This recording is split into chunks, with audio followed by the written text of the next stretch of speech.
जैसा कि रूस ने कहा कि भारत को जो भी चाहिए वह सब कुछ मिलेगा। यानी कि रूस ने अपने हथियारों को लेकर भारत को खुला प्रस्ताव दे दिया कि भारत को जो भी हथियार चाहिए, जैसा भी हथियार चाहिए, उन सारे हथियारों के दरवाजे भारत के लिए खुले हैं। लेकिन हैरानी की बात यह है कि रूस के ऐसे खुले प्रस्ताव देने के बाद भारत एक एक करके रूसी हथियारों से दूरी बना रहा है। लेकिन अब ऐसे में सवाल यह है कि क्या भारत अमेरिकी दबाव की वजह से रूसी हथियारों से दूरी बना रहा है, या भारत अपने स्वदेशी हथियारों को बढ़ावा देने के लिए रूस की टेक्नोलॉजी छोड़ रहा है। क्योंकि जब से रूस यूक्रेन युद्ध का आरंभ हुआ तब से भारत लगभग 70,000 करोड़ के रूस के साथ अपने सैन्य परियोजनाओं को ठंडे बस्ते में डाल चुका है।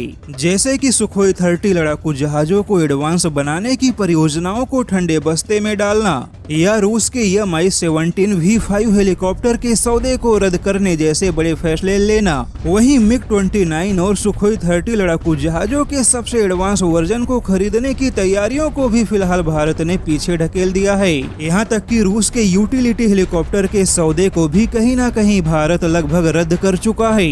और अब खबर यह है कि भारत आने वाले दिनों में रूसी हेलीकॉप्टर से जुड़े हर प्रकार के सौदे से दूरी बना सकता है। और न केवल हेलीकॉप्टर बल्कि भारत इस समय रूस के किसी भी लड़ाकू जहाजों में कोई दिलचस्पी नहीं ले रहा। जबकि आंकड़े देखें तो आज भी रूस की ही टेक्नोलॉजी भारतीय सेना की सबसे बड़ी ताकत है।